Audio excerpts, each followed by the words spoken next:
Welcome back on in, everybody, to the Nexus Gaming Series Division B West. My name is Bahamut, and on the left-hand side, we have the members of Cosmos Blue Shift. We are going to be seeing Vixen on the Yrel. We've got a Trace, I believe, on the Stukov. Austin's going to be on the Anubarak. Mind will be on the Cassia, and we've got IT Cowboy on the Tassadar.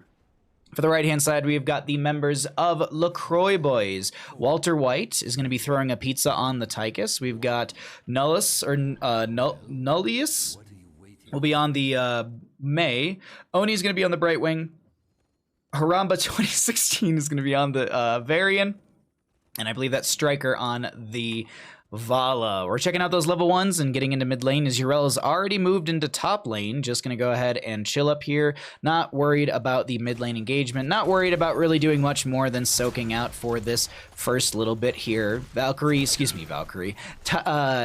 is going to be going into the Thunderstrokes at level 1, building up that uncapped questing talent. Varian does have the Lion's Maw at level 1. Going to try and get those 25 stacks as quickly as possible. And we've got an auto attack Tassadar, Kydarian Amulet at level 1 for this Tassadar.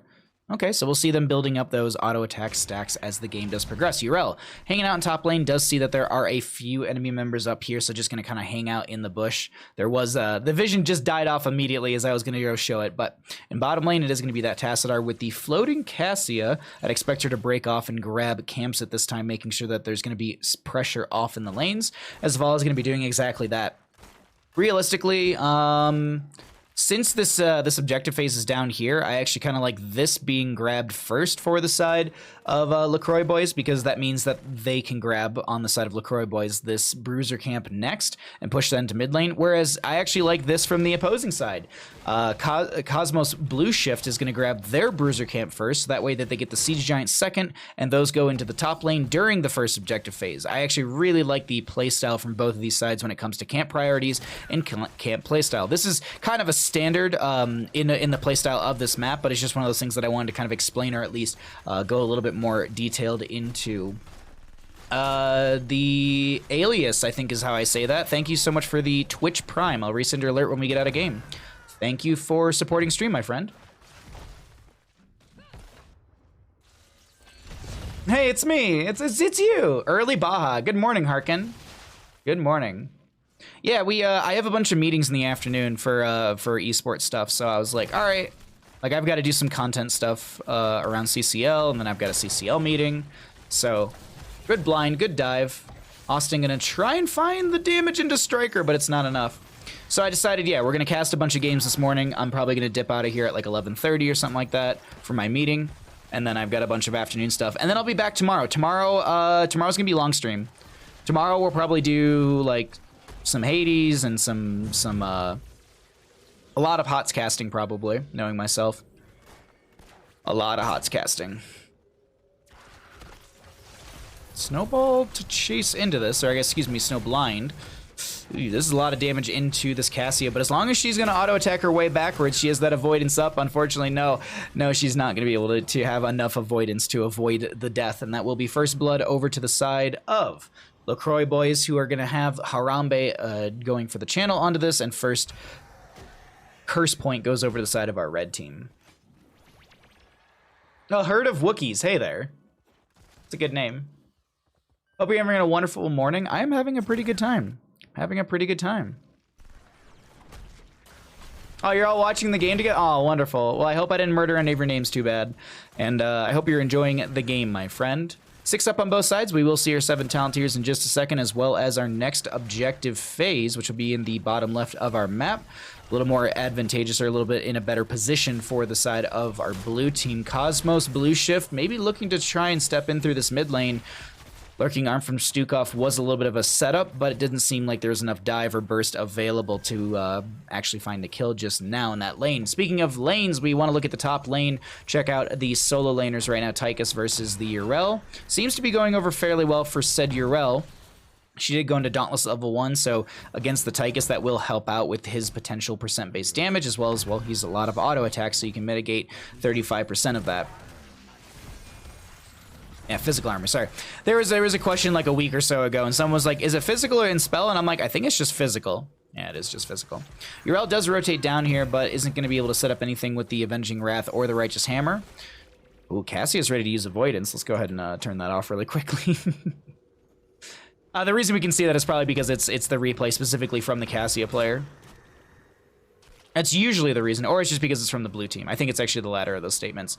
Speaking of, not speaking of anything, actually, realistically, let's just take a look at some of the other talents and numbers, or excuse me, other numbers, as we haven't had a chance to look at them just yet. It's 8 up on both sides. We're still waking up as we're casting a lot of these games, but either way, Cowboy getting a lot of damage, but also taking a lot of damage themselves. Nulla, oh my god, Nulla's taking a bunch themselves, does pop the cryo freeze. Austin comes in with a wonderful burrow charge, sets up the kill, sets up the team for a triple kill, goes down themselves, but I think that's a trade you take right there. If it's a quad kill, which it looks like it could potentially be, will be. I mean, that's a trade you take all day. Maybe even a pentakill.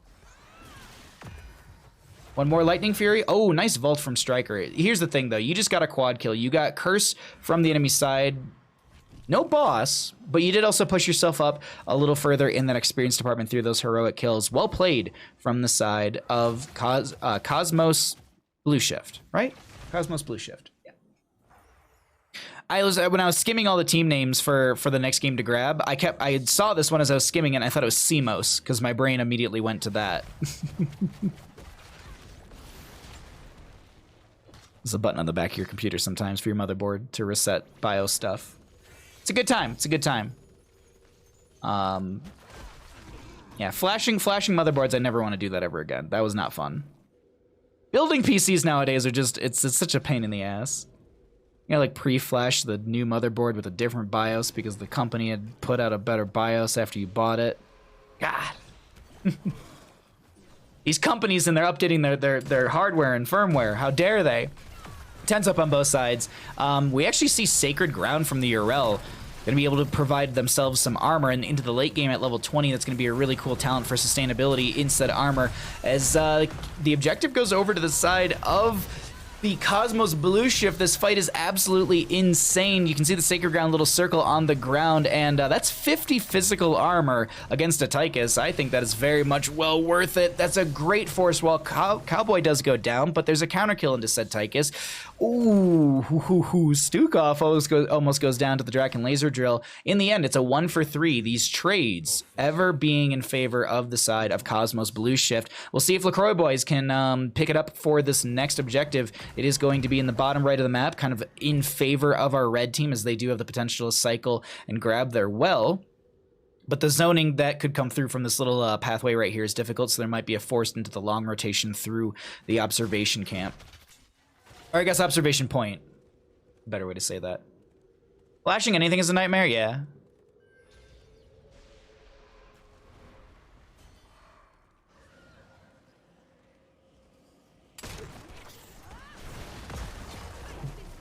Depends on the budding. Oh my god, butt spot, please.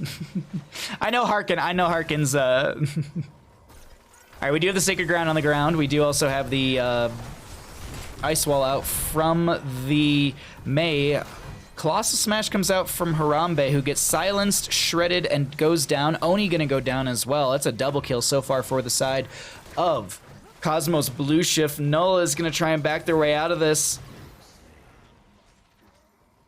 That's a rough go. That's a 3 for none, and that's Curse to the enemy side with a camp pushing in through mid. Is it a Treese? Is that how you actually say that? I went with a Trice. Reminds me of, like, I don't know. Feels like that's how, if it was a metal band, that's how they would pronounce it, but my apologies if I got it wrong. Never sure of these things. 13 in favor for the side of our blue team, and Cassia goes into top to grab the fort through that lane. We see the fort through bottom lane collapsing. Mid lane might not go down as there's great clear between the Tychus and the Vala, but there could be a skirmish underneath said tower, or at least said fort. Target will be Walter White right now, who's going to try and shred into this Stukov. It doesn't work out, and that'll be a Tychus going down. Ice Wall out from Null. Buys a little bit of time, but it won't be much more than that. Tears? A Tears? I say a Tears. Okay. Doesn't even know how to say their own name. I mean, I could just go with rice. I can see the... Right? No, this... I'm moving... The eye is moving around for me. Sorry about that. That's why I'm saying rice. All right. A tears. Sure, a tears is what we're gonna go with. That will be the kill into the cast. Yeah, righteous hammer to knockback from Vixen. I can't believe it's just... My teammate doesn't even know how to say their own name. The I and the R are moved around for everyone? Yeah, no, sorry. My dyslexia sometimes. I legitimately read it as A-T-R-I-C-E. That's why I was saying, like, a trice, and I'm like, yeah, a trice. Yeah, that sounds right to me. All right. Ah tears. We'll go with ah tears. Nice hungering arrow into the bush from Striker, who vaults away, but Anubarak catches the toe of said Striker. Great impale to follow up. Lurking arm, sacred ground. The burst is in as the Vala does go down. Harambe trying to find the counterplay into all of this. Sacred ground continues to go out and keep Vixen, really healthy right now. Like, I love this adaptation into the Tychus. There's so much auto attack damage on the enemy side. Why not take an ability that just mitigates auto attack damage, or at least 50% of said auto attack damage? Actually, does it give you spell armor as well? 50 armor. I feel like it actually is physical and spell then. The next time she pops it, I'll have to try and check Vixen's stats. Because we can literally just, if we click on them, there's that little, you saw it for a hot second right there, there's that physical armor, that kind of gray shield. If there's a purple one as well, I believe that means that there's going to be spell armor. We'll double check that the next time we see it. I'll try and pop that little thing up right there. Where are the emotions, the expressions? What do you mean? Did, is like, what? Are Twitch subs broken? The alt is just straight up armor, my level 1's physical armor? Okay. Yeah, Blizzard doesn't do a good job of differentiating between physical and spell and just physical sometimes. Obviously, this is not the case. Dauntless does say physical, but when it says armor, I'm just like, is it physical and spell? I'm assuming yes is the answer, but... Just, I'm unsure, so I always err on the side of caution for that. We'll see it, though. We'll probably see it. And I'm sure Vixen in chats knows it since they're the one kind of talking about it. Mine to have the channel. It will be one up once again in our curse potential as the map pressure is looking ever so in favor of our blue side. Cosmos Blue Shift doing a great job of controlling the map as well as controlling a lot of the camps in the late half of the game, while they have the 16 talent tier advantage as well. That's the big thing too, is they have this advantage, so they're able to run around the map like this, but they're not turtling up, they're not backing off for their two camps, they're taking the aggressive camps and then pushing up with this boss right now, trying to find more pressure into the enemy team. This auto attack based Tassadar is just really chunking in, and also they do have the ability for the auto attack to bounce to enemy heroes, so you do have sustained damage on multiple enemy heroes. Icewall did come out, but really won't do much other than catch Austin before the burrow charge. Boss through top lane slaps its way through half of the keep. Mid lane will go down when it comes to the keep itself. Another objective's up and available. We have our Yrel grabbing that, and I think there's mostly just going to be zoning by the rest of the friendly team. Actually, no, Yrel going for the camp clear into bottom lane. And I assume still, with the camps and everything being pushed into lane, this will be our red team not going for any sort of counter channel. You can actually see right here, this is the vision of our blue side. They can count 1, 2, 3, 4, 5 members in this mid lane. You even see that through the minimap. Like, minimap is your best friend because it offers a lot of free information. And by free, it's not like, oh, you have to pay DLC money to Blizzard to get this. No. You install the game and you get this for free. It's crazy. It's not like a 200 gigabyte Call of Duty Modern Warfare download where their minimap is 100 gigabytes. No, this minimap is built into the download itself. Can you believe it? Can you believe it, chat? I think armor is both, like plain shield icon is both, spell armor is a stat. Yeah, exactly, yeah. No, I'm talking about the verbiage within the actual tooltips themselves. Because here it basically just says 50 armor, whereas here it specifies and says 35 physical armor. So we have Yrel's little icon up and available. So when we see Sacred Ground, we're going to pop that up. And basically, you should see 2 shields. You should see a 50 purple and a 50 gray. The little thing next to their icons right here, what you're talking about, yeah, the physical, the spell armor, you can see it right there. But that's usually like when it's a buff by someone, I don't know. I was gonna say it's a buff by someone else, but this is technically a buff by a heroic. Who knows? Who knows? We'll look at it in just a second here. I'm actually gonna leave Yrel up. I just want to be able to see this. if it does pop up, because I'm assuming it's going to be immediate within the team fight itself. Nubrak does go in. There was the web wrap, the cocoon onto this. Oh, wow. Good channel from Mind, who's actually going to be able to get that objective phase in favor for the members of Cosmos Blue Shift. And pop the Sacred Ground. Please, just do it. Team fight. Pop the Sacred. There it is. It is. Okay, it's spell and physical. There we go. Because next to her name, it's just going to be physical. You know, you just see the little 50 physical. So there, anyways, there we all learned. We were all right in this, but it was one of those things that like I just wanted to double, triple check it because it doesn't hurt just to make sure that you're correct in those things, especially when you sometimes cast CCL. Oni gonna be getting dove on right now. Varian trying to turn things around. Vixen chasing in further onto this Mei who icings away. We've got the Tychus currently clearing core. That's dropped to 46%. The keep in top lane, it doesn't technically matter, but Tassadar will auto attack into that to actually get autos into the Mei. Mind gonna 1v1 Harambe up in the top lane. Harambe actually had no health, but I think Mind was being cautious and careful of the Tychus. Meanwhile, Yrel is going to just try and end game. Doesn't have the level 20 upgrade, so you can't Avenging Wrath into a new spot with the Sacred Ground, but still drops that core a little bit further. And this will be 38%. No Caleris core. Ooh, Tassadar. Oh, the Force Wall won't connect. I'm Bronze and I refunded the minimap DLC. Why would you do that? Why? It's not like you actually get anything valuable back from refunding the DLC. It's not like Jeff's gonna come back, all right, team? That was mean, I'm sorry. The wound's still open, I'm sorry. If you're an Overwatch fan, I'm very sorry. That's a pretty big bummer that he's leaving. I don't know where he's gonna go. Someone was saying that there's like a Riot MMO he might go work on. Like, that'd be a possibility for him since he worked on WoW. My thought is that he's going to go to one of Mike's studios and go work with Dustin Browder and everyone who left Blizzard to go be Blizzard 2.0 or whatever. Anyways, let's talk about the game, though, because we do have this boss fight that's currently... boss attempt? I don't know what to really call this. It's such a split engagement from both sides. There was a cocoon that went out onto one. Boss is still being tagged. We have the Twilight Archon form up for Cowboy, who's just shredding through this Vala, but in the end, a Nubrak goes down. That's an assassin for a main tank. Flailing swipes from Atirs, I think is how we were saying that.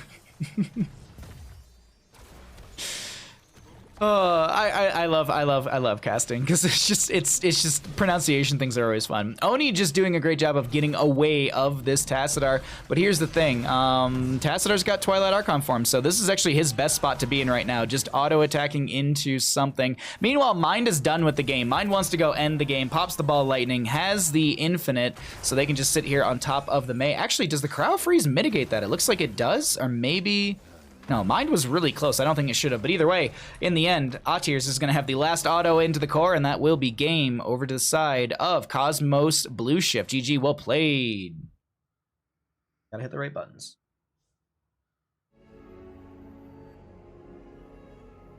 Can you say that again for Storm Leaguers in the back? Yeah, download your Minimap DLC, everybody. League of Legends getting an MMO? No, Riot's making an MMO. Riot's making like a fighting game. Because they announced this a long time ago. Like, they have like a bunch of like Project B, and that was like Valorant. And then they had so they had like the big like Riot 10-year showcase or something like that. Maybe it's like 20 years or something. I don't know how long Riot's been around. But they had like some big X-year thing not too long ago, and they're making a fighting game, if I'm not mistaken. They're making an MMO. They're making a TV show. They released their FPS, obviously, and then they have their MOBA. There was one more thing, and maybe I'm reading into it, or maybe I'm misremembering, but I feel like there was one more thing where there was like a dungeon crawler type game, or maybe that was the MMO. The Alias, thank you again for the Twitch Prime. I believe the MMO is based off of League of Legends heroes. I mean, that would make sense, wouldn't it? Would you not base it off of the League of Legends hero? Would you try and build something new? I'm just curious. I don't know. Because like isn't World of Warcraft based off of a lot of the Warcraft heroes from the RTS? Bandit literally just left the room. Like the moment I swapped scenes, I like heard him get up and leave the room. He's probably getting some water. Thanks for casting us. My pleasure. Thanks for the game. We're not done just yet, everybody. We gotta. This is a best of 3. It's a best of 3. It's a best of 3, everybody.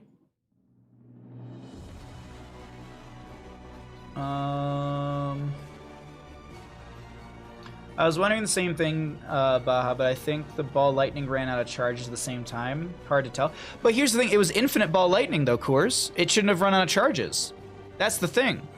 If it was infinite, it shouldn't have. There's no charges for it to run out of. So that's why I was like, maybe the cryo freeze breaks it?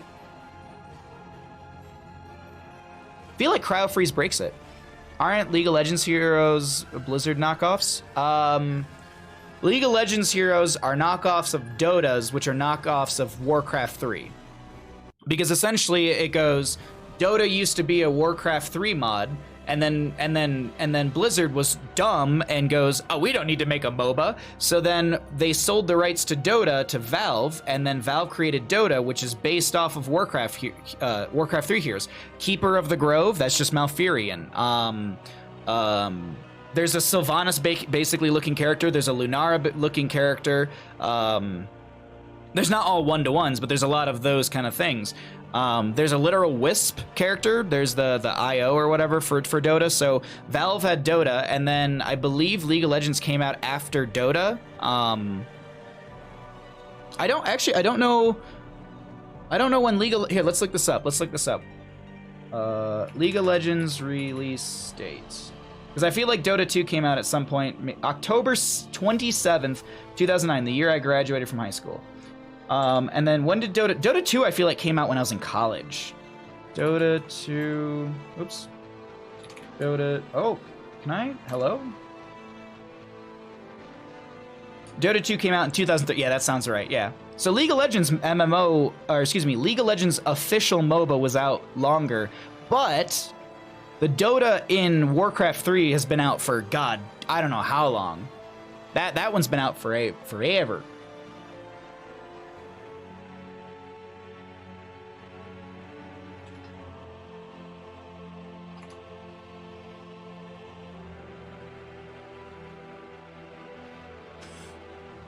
All right.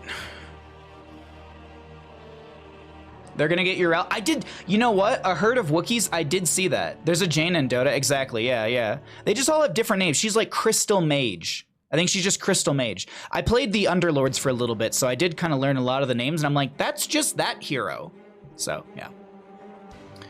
All right, let's go to the next map, everybody. Crystal Maiden, I actually love Dota. Never played the game in my life. But I watch the International every year. I love big esports events. Like, I'll watch the International for Dota, I'll watch Worlds for League of Legends. I watch a lot of Rocket League, actually. Don't play any Rocket League. Love to watch it. The dental treats are not available to send as gifts right now? Why is that? Is it because they're out of are they out of like the kind that I typed my command into Google. Is it because it's the type that I put on the list is out of stock, maybe? Let me look. Oh, that's weird. It must have just changed. Let's see. All right. Add to stream list. View your list. Okay, I fixed it. Delete. I fixed it. Just want to make sure it's the right size. Oh, no, I didn't fix it. No, I didn't. They literally don't make them, wait. They literally don't make them for medium dogs. I'll fix this. I'll have to fix this after stream. Let me just delete it out so the wrong thing isn't there. All right, delete. All right, I'll fix that later. Let's get into the next game, everybody, because we are here and we are ready to go. Rocket League is a good sport, a spectator sport. I can't get enough. I agree. I have a good time with Rocket League. It's like watching a really talented team. It blows me away, and that like I have all respect for players and teams like that. Sippy Bear, good morning. How are you? Good morning, my friends. Let's get into a game, everybody. I think you're ready for another game in our second best of 3 of the day. On the left-hand side, up 1 in our best of 3 series, we've got the members of Cosmos Blue Shift. We've got Mind on the Cassia, Austin on the Anub'arak, Atreus, I think is what it was. God dang it. Atirs, I can't already remember how to say it, is going to go on to the Deckard Cain. We've got IT Cowboy on the Tassadar and Vixen on the Yrel. Pretty much the same draft as the last game, except a Deckard Cain for a Stukov. On the right-hand side, we have the members of LCB, or LaCroix Boys. We've got Null on the Leoric. Oni's going to be on the Joanna. We've got Walter White on the Li Ming. Striker will be on the Tracer, and Harambe going to be playing the Stukov. So it looks like it was stolen away for this game. Just call him Bob Smile.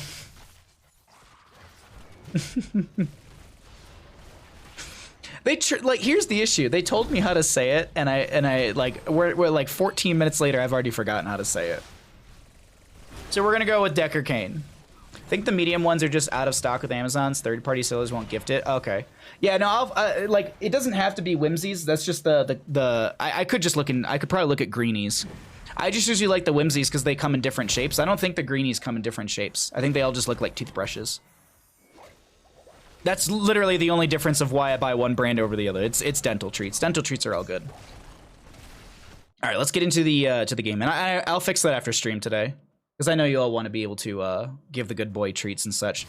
Meanwhile, though, through this bottom lane, it is going to be a little bit of control. I was watching top lane for a hot second. Cassia is catching mid lane soak as well, forcing this wave into the front gate, which might be missed experience if the rotation doesn't come through quick enough into mid lane.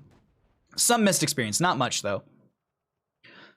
It's honestly, like, mid to bottom rotations they're not super difficult, but by doing them, like, if you're not on point with them, it's a little difficult. Like, if you try and kind of poke at the enemy team, or if you're slow within the rotation because you're sitting there poking at the enemy team, or they have maybe denied you to be able to step into the minion wave itself, those are always ways to kind of slow that down, and missed experience can be really, really detrimental on a map like this. Minion experience, like I've noticed it as I've been casting more and more, is kind of one of those big offsets in the early game. Kills, they don't yield a ton. I can actually look right here. Like, Mercenaries not yielding a ton either.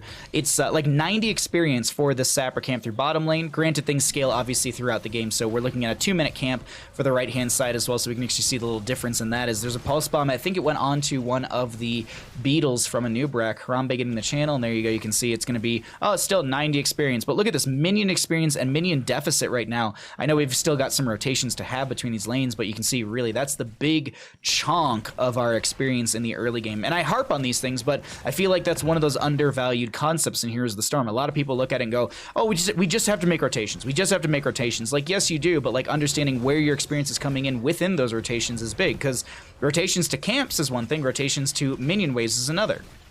Regardless, Anub'arak looking to burrow charge into the enemy team. This is going to be our Deckard Cain taking a bit of damage, but they do have the gem build so far, so there's going to be a lot of floor juice. Please post floor juice in the chat. There's actually, what is it, like Popcat and Big Floor Juice, or like B Floor Juice. There you go. It's a perfect emote combo. Sappers through bottom will be cleared out, and it is going to be our first objective phase, 6 to 5 in levels. A little bit of experience deficit, as I was mentioning beforehand, and we can see it, as I mentioned, through the minion experience. It's this mid lane. Mid lane is going to be the most critical factor for the side of LaCroix Boys in said deficit. Striker taking a bit of damage, does have to recall, but kind of goes in the same spot. Austin zoning as Mind gets the channel, and this will be 8 shots into the core of LaCroix Boys, while the members of Cosmos Blue Shift will take only 4 themselves. Floor juice, yeah, floor juice. Desert Jester knows what's up, exactly. Thank you.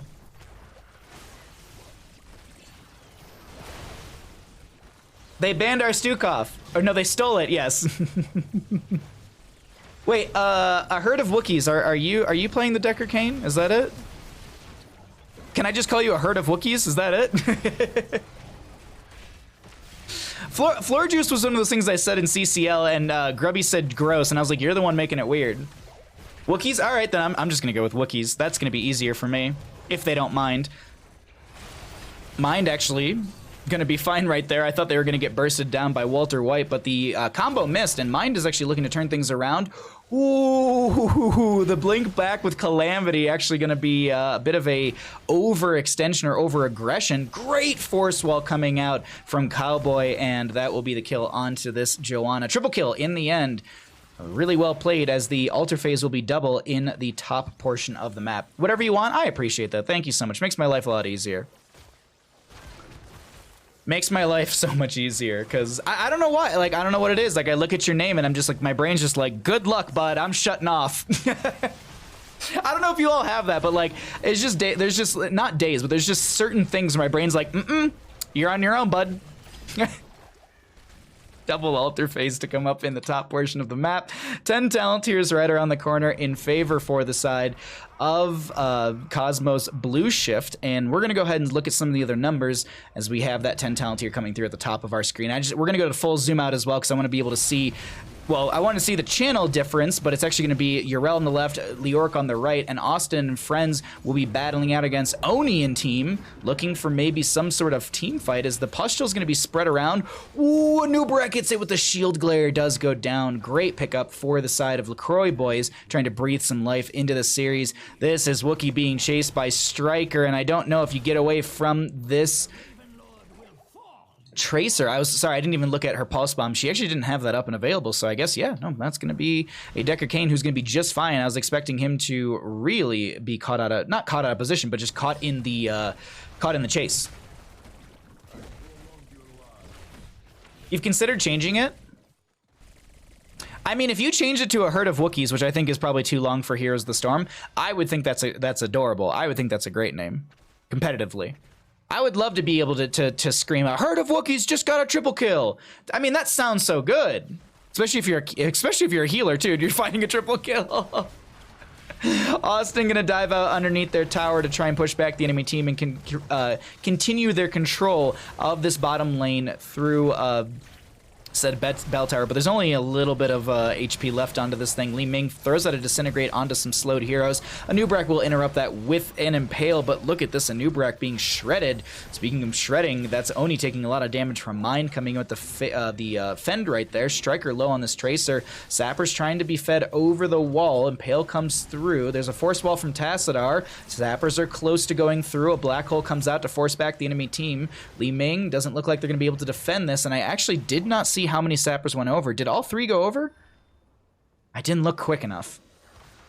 I thought I saw like one or two go down. Whoa, the catch onto, oh, the Cassia Valkyrie. The Blessed Shield comes out from the Johanna as well. Recall from Tracer puts them almost in the exact same spot, but it buys enough time for the damage to be mitigated, and that'll be Tracer able to blink rush away. Yrel has the channel on the left-hand side. 5 shots go into the right side core. 19 to 33 in health. Oh, 3 did go over. Okay, I wasn't sure. I honestly saw one of the Sappers on the minimap go over. It kind of all got, it kind of got all messy visually here for a second, and I could not see if they actually went over the wall. Nice route onto the Stukov. Not going to yield a kill. Striker still stepping forward on this Tracer. Stay a while and listen.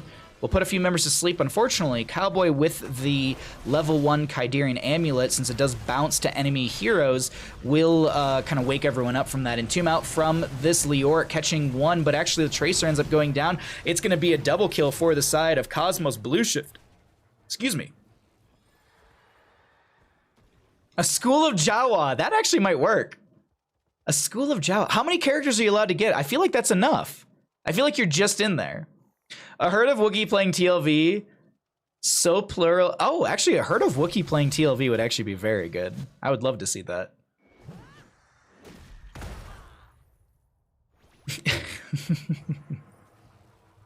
But good game so far between both these sides. It is being held over, oops, excuse me. It is being held over by the side of Cosmos Blue Shift after I punched my microphone. I moved it to the other side of my desk. I'm still not used to the boom being in on the left-hand side where I move my left hand so vigorously, apparently. Oh, that's wording, Bahamut. 13 still here. We have Cowboy grabbing the camp on the left-hand side. Huge Blessed Shield is going to be able to set up the kill into Mind, which gives a reset over to Walter White, looking to just disintegrate and blow up the enemy team. Not going to happen. Stay Well and Listen comes out. That will be the wake-up onto Haramba, who's going to get hit with that Force Wall. I believe is actually... No, they didn't go into the electric field. I thought I saw the little animation around it, but no, not the case. Single altar phase, bottom of the map, and this is still the bottom of the map being held over by the side of Cosmos Blue Shift, as they do have these 3 sappers pushing in. Unfortunately, I don't think our blue team is going to be able to get these 3 over this time. Yrel should get the easy channel. That will be a Nubrak going down, and actually, in the end, it's only going to be 4 shots raining into the enemy core instead of the 5, due to the fact of the bell tower being converted the last moment through this bottom lane. We're 14's up on both sides, 5-5 in kills, and it's a neck-and-neck game. But now, members of LaCroix Boys have a window to kind of start to turn things around. I want to see, was this Cassia noticed? I don't think she was. She was kind of playing around over here in this vision. Okay, so mine does show. Massive Shove won't connect from Harambe. Yrel does go down to the Leoric, which is a great pickup for the side of LaCroix Boys, but a Valkyrie will catch Walter White, and somehow Walter's got a sliver of health, is able to heal back up. I think there was actually the trigger of the not bio kill switch, the reactive ballista spores. I believe Harambe dropped below 50% HP, and that gave the healing pathogen over to Walter White as Walter got the blink away.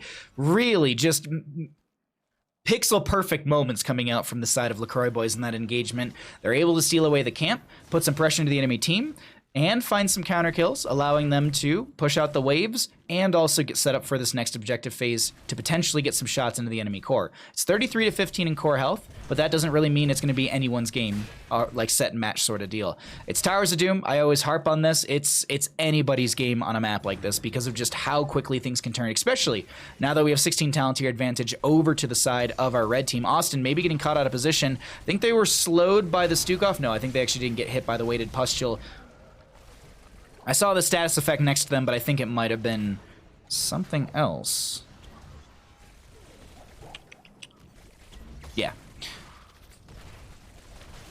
There it is. There it is.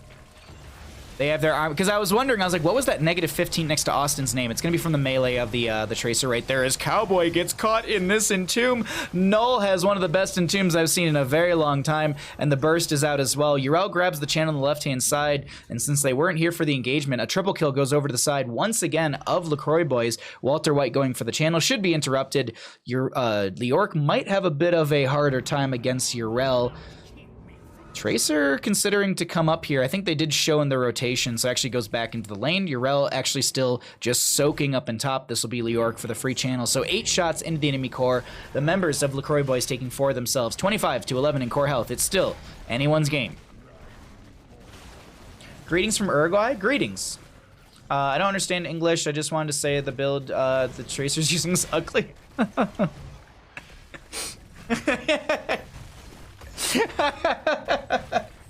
Welcome to Heroes of the Storm, everybody, where no matter what you do, someone from another country comes in and says, your build is trash.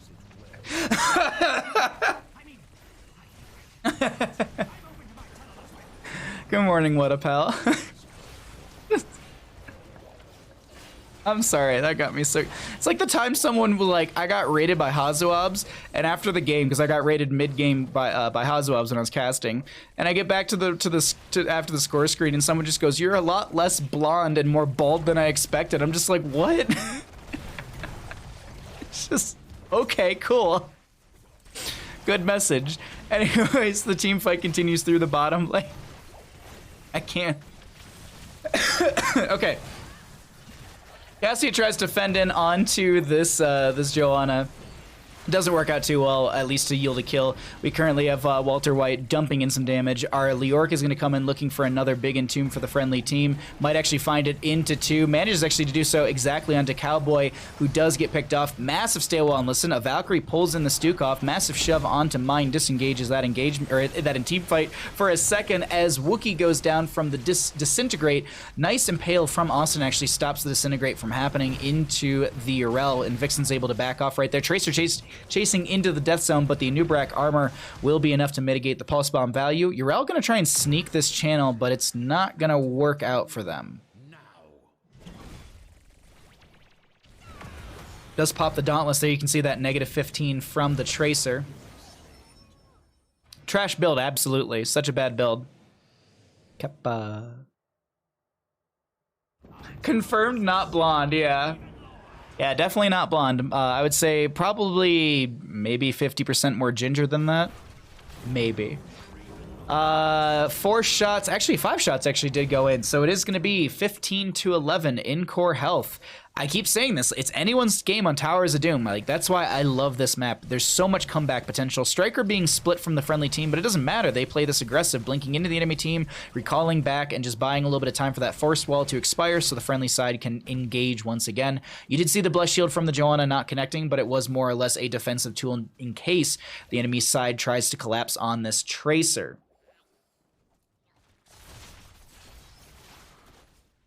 You'll at least have a beautiful flowing white beard when you're old. Yeah, as I say to my mom, I'm working on my retirement. My retirement plan is just to be a mall Santa, so I'm just working on that.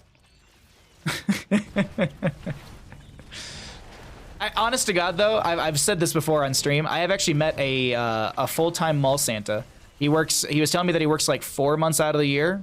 5 technically because of like some like training stuff and like having to go down to Florida. But it was Florida or wherever the Mall of America or something like that is.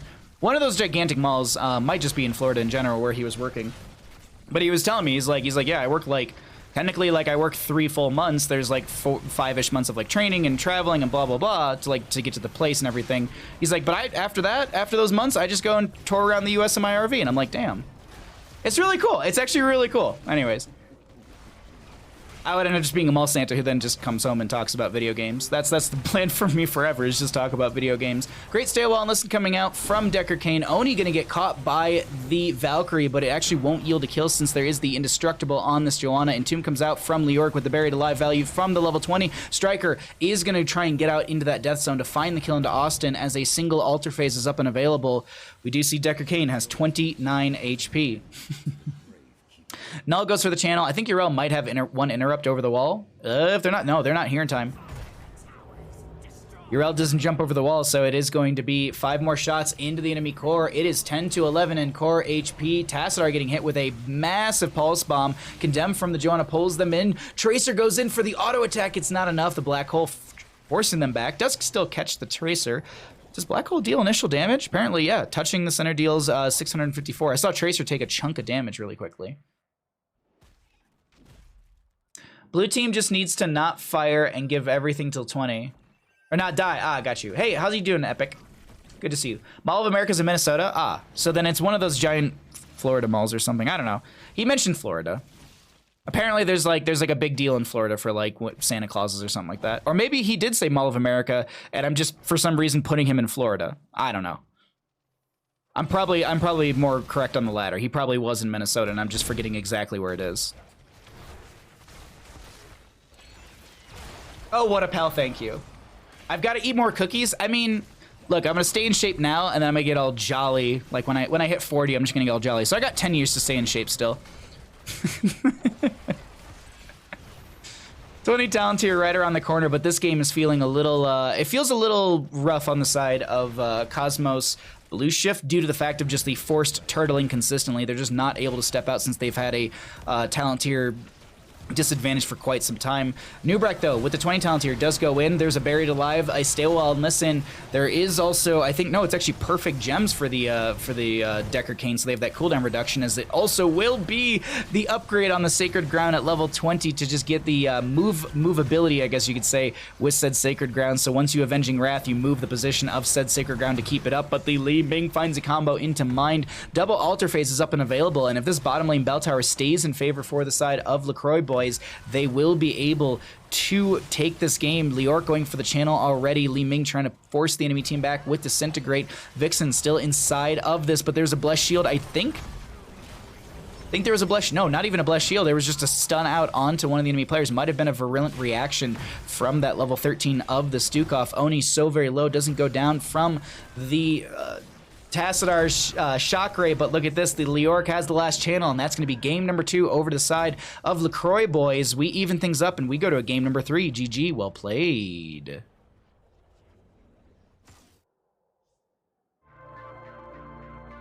These teams really like bot lane. Bot lane is one of the most important lanes to hold on Towers of Doom.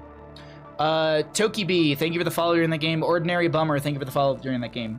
The reason you want to hold bottom lane on Towers of Doom is because of the bell towers you were seeing right there, the map advantage you have. Because typically what ends up happening is you have your solo laners, the Yrel and the Orc, they double soak between top and mid, and then you core 4 through bottom lane, you get the bell tower converted in your favor, you leave 3 members in said bottom lane, and then you rotate something like a Tracer or a Li Ming out of said lane.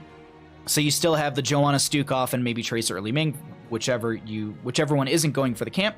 The one who's going for the camp cycles out, obviously grabs sappers. They walk that in through bottom lane. You try and feed in 3 sappers. The other factor with holding bottom lane as well is because when there are those bottom and mid altar phases, the rotation from the enemy team is a lot more difficult since the enemy team has to rotate through either the sapper camp of their side or directly through the mid lane, since they can't rotate on the enemy side who doesn't have that bell tower through the converted bell tower on the opposing side. So that's the big reason for Towers of Doom to hold that lane. And then on top of that, the last thing is if you hold that lane, you got 5 shots rather than 4, so you're chunking a lot heavier into the enemy team. And if you lose the team fight in early game, typically the enemy team will go for shots rather than converting and then going for equal shots. So there you go. I'm new, but what's the reasoning for staying bot? That was I hope my explanation was there.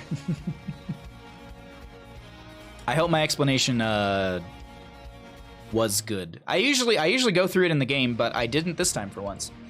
Helped a lot. Thanks everyone. My pleasure. My pleasure. We are here to educate. We are here to educate. It is always fine to ask questions in this stream. Absolutely. Unless you're asking about Hot Tub Stream. 1,000 subs. 1,000 subs, everybody.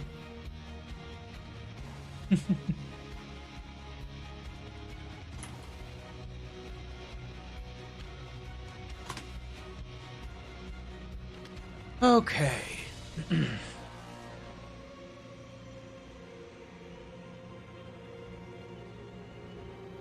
We get a hot tub stream? No, I said is there a command for it? Hold on. I think Kaleo made one. There you go. Give me 1 second, everybody. Give me 1 second. I need to blow my nose.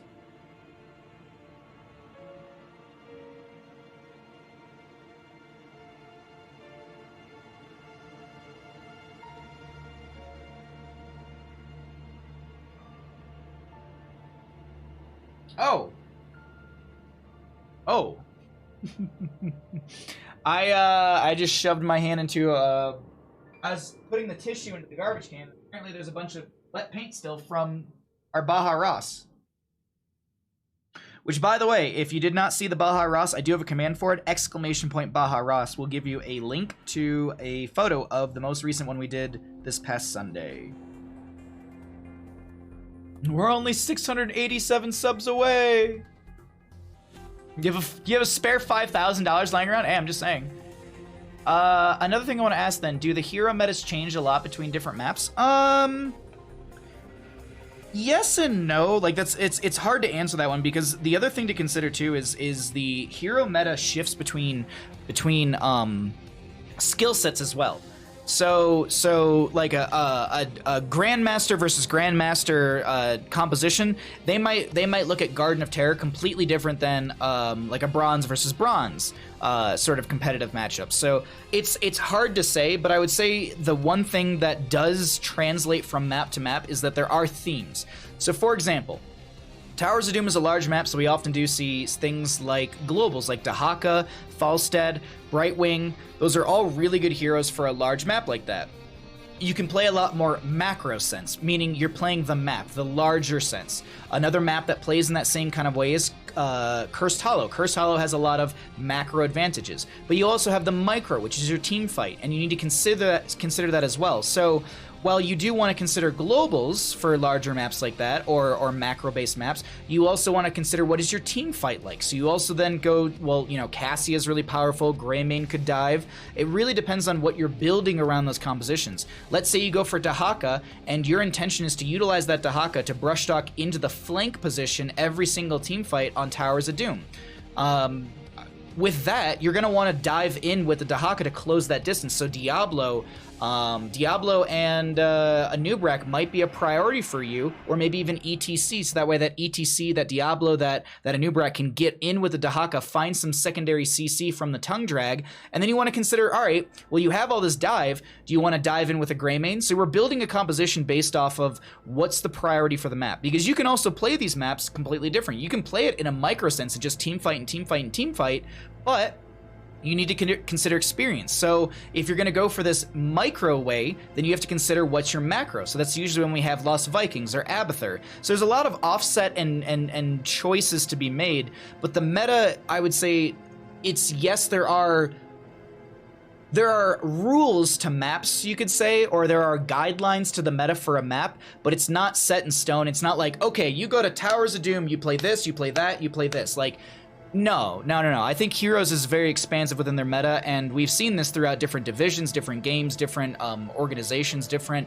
leagues, that different teams will consider different priorities. I mean, there are some teams that will always prioritize a double tank, whereas there are some teams who will consider never drafting a tank. It's very, very unique to the teams, unique to the game, and that's what I think also makes Heroes of the Storm such a good game in general, is that you have so many of these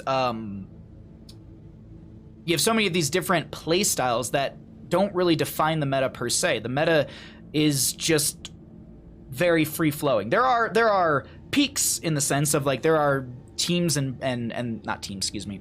I'm trying to do two things at once and my brain's kind of forgetting how to do things. But there are heroes in Heroes of Storm that are very, very strong, and you can draft them on any map. So things like Sonya, you can play that on any map, in my opinion. She is good any which way. Not Vala. Li Ming actually feels very much in that same right. Like, I feel like she can fit into almost any composition. She can fit in with any sort of map. So a lot of little things like that as well. Except Cho'Gall, he's S tier on every map. I mean, that's true, yes. It's only like $3,500 USD. We could crowdfund that. Exactly. There you go. Easy. Mm-hmm. So I know, sorry, Toki B, I'm sorry if I didn't give you like a really clear answer, because there's Heroes of the Storm is so ever evolving. It's hard to say, because here's a good example. Sonya had minimal to not many changes, and she is considered S tier, top first pick, blah blah blah blah blah. We went through a solid 6 months where no one picked, no one prioritized, no one talked about Sonya. I would sit there and be like, why is Sonya not prioritized? She's good. And she had a couple changes onto Slam, and now it's like, you gotta pick Sonya. You gotta pick Sonya. Whereas you could have picked her a long time ago. There's a lot of, it's weird. We go through these kind of waves of priority within Heroes of the Storm. W build Sonya OP, absolutely, absolutely. But here's the thing, before W got slightly buffed, I still think Sonya was an amazing spot. But it's just one of those things. Like another good example is Mind Control Sylvanas. Until Oxygen Esports ran it in CCL, in my opinion, if you picked Mind Control Sylvanas before Season 1 of CCL, you would have been flamed and told that you're trash. But now that it works, and now that it's such a wombo ability, it's not considered a meme. Same thing with Leap. Like, I used to get flamed for picking Leap all the time. They were like, oh, you pick Leap, that's the reason why you're in the rank that you're in. You always take Wrath because it's so good. Now it's the opposite, is everyone's taking Leap rather than Wrath. So it's like, let's okay, all right, Death, come on now. Once again, you missed the chai spice pancakes. Delicious. I had some delicious, actually, oatmeal this morning. I've had oatmeal for breakfast every day for like almost 2 weeks straight, and I think Alex would be proud of me. Toki B, thank you so much for the tier 1 subscription. Thank you so much for the support. I really appreciate that. You literally asked for it? I don't know what you're talking about. I don't know what you're talking about. I think we're all ready to get into a game, so let's go ahead and do that, everyone. Let's do the full open, and I will see you in the game. I appreciate your advice, super helpful, and my pleasure, Toki, my pleasure. All right, let's get into a game, everybody.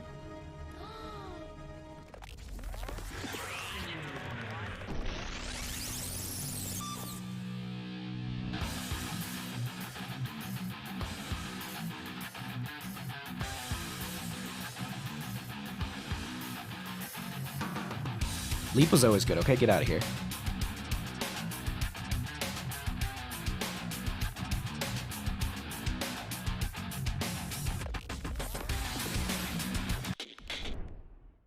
Good afternoon, everybody, and welcome back into the Nexus Gaming Series Division B West. My name is Bahamut. On the left-hand side, we have Cosmos Blue Shift. We are going to have Austin on the Anub'arak, Cowboy on the Tassadar, Wookie going to be on the Brightwing. We've got Tracer to be played by Mind, and we have Vixen on the Malthael. For the right-hand side, we will be seeing the members of LaCroix Boys. We are going to see the Deathwing to be played by Oni. We have got Harambe on the Stukov. Null is going to be on the Gazlowe. We've got Striker on the May and Walter White on Sylvanas. Once again, some role swaps, if I'm not mistaken. I think Striker has played a ranged assassin 2 games in a row, and now we're playing main tank. I think Oni was the Brightwing in the last game and is now on Deathwing, so some cheesing, though, through top lane. This is a quick rotation into top from the side of our blue team, who are going to be able to get a little bit of structural damage out, but not much.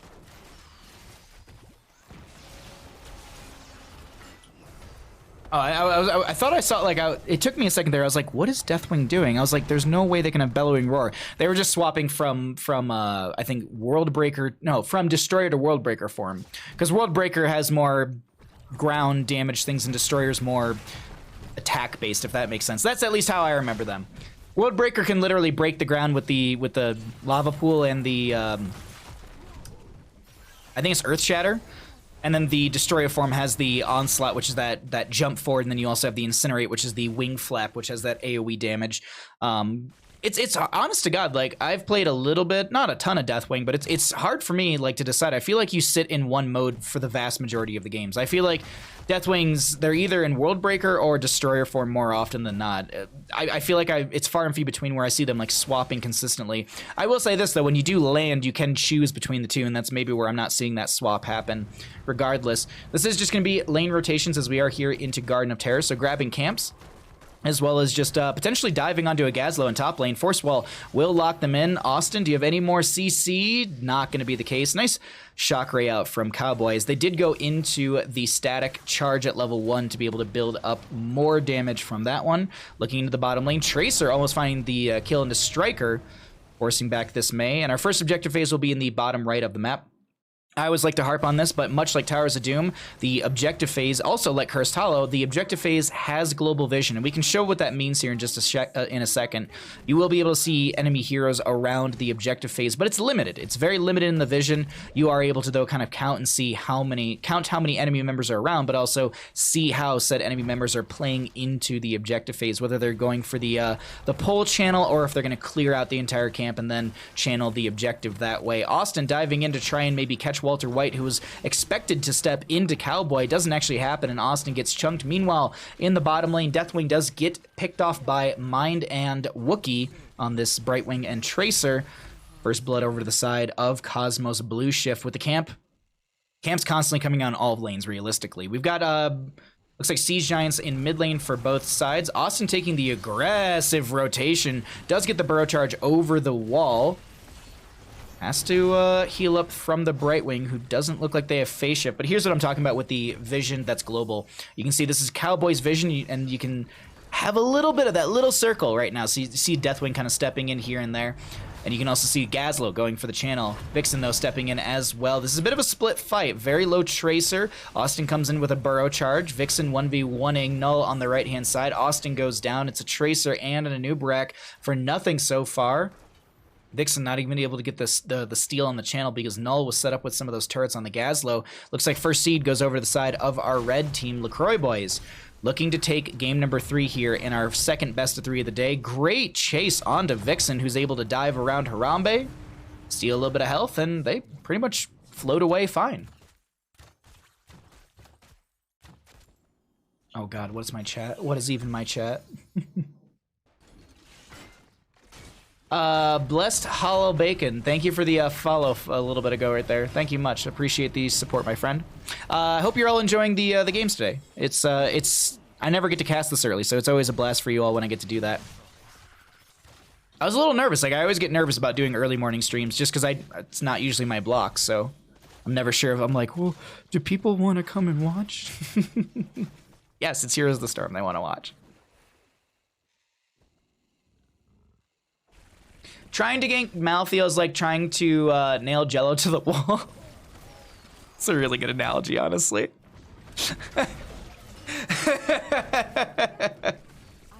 I have to say that one to Grubby. I have to steal that one and say it to Grubby one of these days. For CCL. It does feel like that. It does feel like that. We like you. We really like, oh, thank you so much. Red, I appreciate that. It's a great time for Europe. That's actually the reason why I wanted to do it so early. Is because I was like, I never do EU-friendly streams, and I feel like an EU-friendly casting stream would be enjoyed by all of you.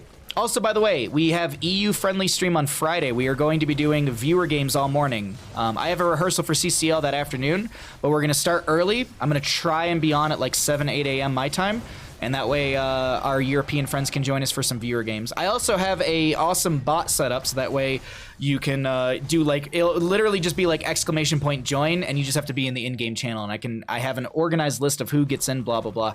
We're going to be doing quick match games, and maybe we'll do a little bit of ARAMs, but I want to do some quick match games. I feel like they'd be fun to build some comps. Anyways, that is Friday, early morning PDT. Probably later in the day if you are in Europe. Null is able to get away with a couple hundred health from Mind in top lane. Meanwhile, in bottom lane, we are going to see Austin pushing things out. And now's a good time to go ahead and cycle through those other numbers, get an idea of what those look like, as we haven't had a chance to look at them just yet in this game number 3. 10 talent tier closer for the side of Cosmos Blue Shift. LaCroix boys not far behind. They probably just need to catch a wave or two here and there, as they are spending a lot of time on some of these camps, and so not catching some of these waves is the reason we're seeing a little bit of an experience deficit starting to form. No potential for a Garden Terror of either side, but this would put one of these two teams into the advantage slot. Red, thank you so much for the tier 1. I will resend your alert when we get out of game. Very much appreciated. Thank you so much for supporting stream, my friend. Glad you're enjoying the content. Oh wow, hold on. I'm doing some slight sub math. We are getting close to that July Baja Ross. We'll have to check after this game and see how much closer we are than I thought. Either way. Sorry, I'm looking at 10 talent tiers at the exact same time, trying to have a thought about something else. Tracer's holding her 10. I'm curious to see what she ends up going for. We do have the Blizzard out from the Meta zone back the enemy team. Same can be said about Oni with that Earth Shatter. Mind going for the channel here on this Tracer. The Molten Flame actually was just shy. Tracer could have kept going for the channel, but I like the just kind of the knowledge and the wherewithal to say like, all right, you know what? I don't want to take free damage. I'll back off for a second, restart the channel, but we've got this. We've got the zoning. And that'll be objective phase over to the side of our blue team, as Cosmos Blue Shift is looking in that advantage spot for a Garden Terror in the next 45 to 60 seconds when that next seed spawns on the right side of our map. Mind coming up into the top lane once again. I actually want to see, what did Tracer go for at her? Wait, no, she didn't grab it still. She still didn't grab a 10. The reason it went away is because she's still charging up her bomb. Anyways, Cataclysm from the Deathwing on the right-hand side of our map, or at least the bottom of our map. Austin does get the phase shift in from the Brightwing, and Brightwing doesn't get massively shoved the polymorph onto the Stukov. There was a last rites as well as the last little bit of damage from Cowboy. Well played from the side of Cosmos.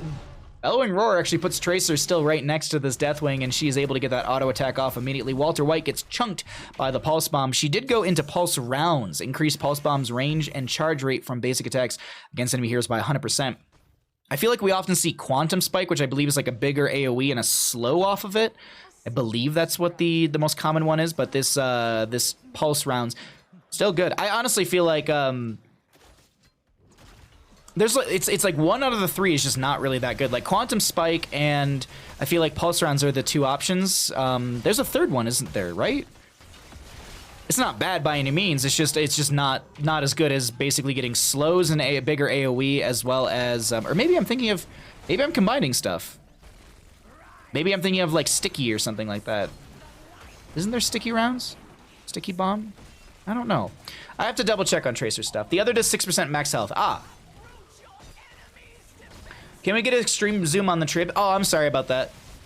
My bad. Because Tracer has unique, yeah. Sticky Bomb, 1 lower CD. Oh, right. It's range and faster charging. Thank you so much, yes.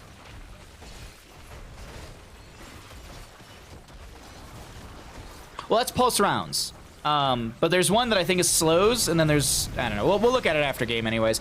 Big Garden Tear through the top lane. Gazlo goes down. There's a Black Hole out from the Tassadar as well. Lacerates goes out into Striker. They will go down as well. Massive Shove connects onto Malthael. Cataclysm actually away by the Deathwing, trying to back off, but also leaves damage on the ground. Haramba getting very low, doesn't go down as the recall was necessary from Tracer. Anub'arak considers burrow charging back in, doesn't end up connecting onto anyone, I think canceling that early, and that is going to be an advantage over to the side of Cosmos Blue Shift, with 13 talent tier and the double kill, as well as half a keep through the top lane. Well played.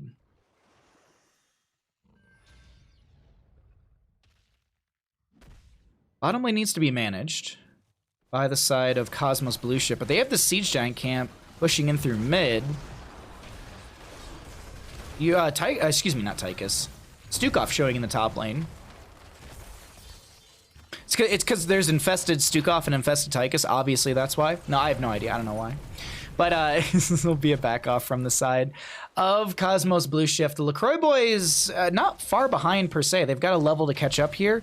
They could, though, look for 2 seeds very, very soon. Another seed phase will be spawning on the left side of our map over in this bottom left over here. It's even talent here, so this will be slight advantage to the side of Cosmos Blue Shift through scaling through levels, but that's really about it. Talent tiers are equal. Heroics are mostly off of cooldown. Tracer building back hers actually up, and she'll have that Quantum Spike up and available. Excuse me, Pulse Bomb, not Quantum Spike. The one that slows, increases, exploded. Yeah, exactly, Kel. Thank you. I was combining. So, yeah, so it's slow and bigger exploding area, and then there's basically percent-based damage, and then the third one is what they went for, which is, excuse me, not Quantum Spike.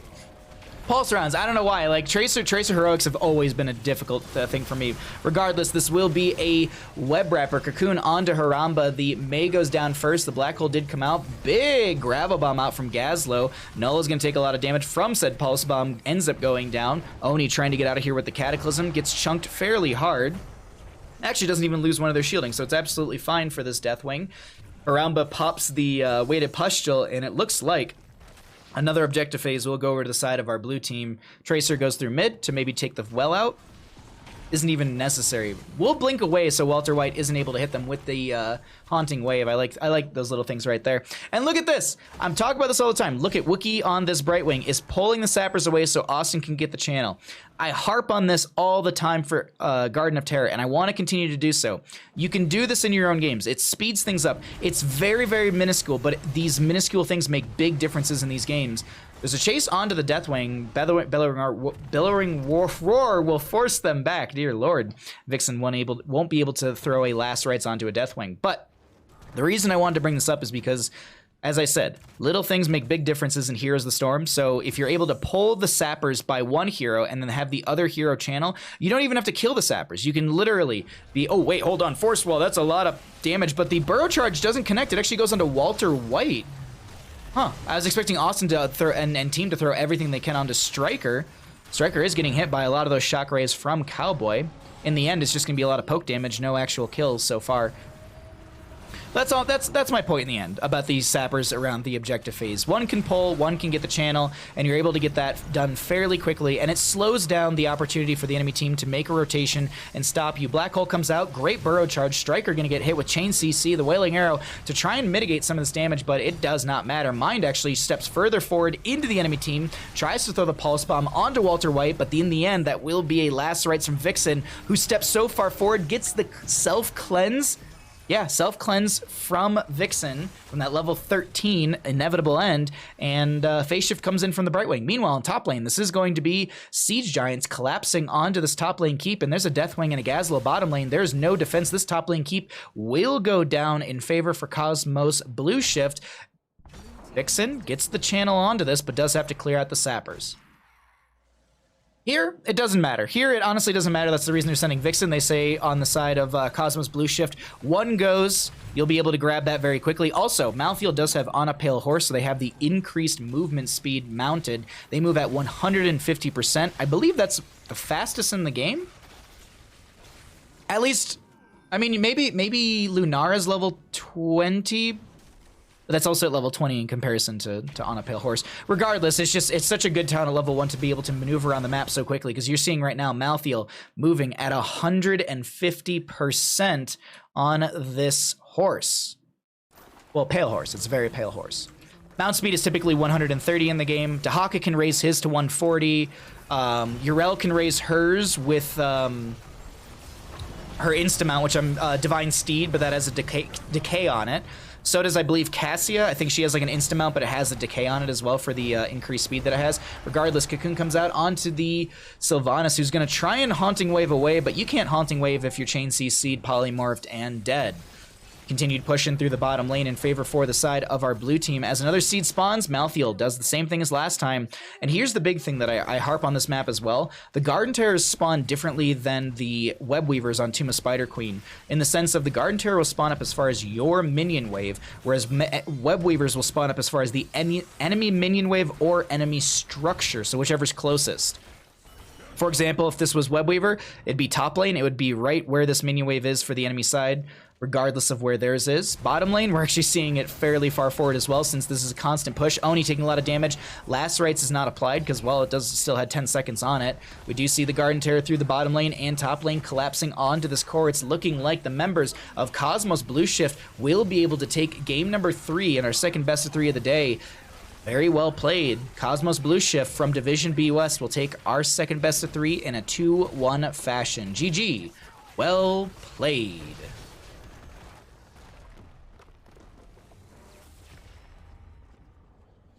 Junkrat at level 20. Junkrat at level 20. Oh, are you saying the upgrade on his... Wait, is there an upgrade for Rocket Ride? Is that it? They banned my Yrel, so they gave me Malthael instead. Not bad, not bad. As I said, Red-tastic Creates, thanks for the tier 1 during that game. I will follow you to the end of the world. Subscribe. And Soda, thanks for the follow. I give the best hugs. There are no mount options. No. That's what I'm saying. I'm not talking about mount. I'm talking like, is there an upgrade for Rocket Ride? Does the Rocket Ride go faster? Is that what people are saying?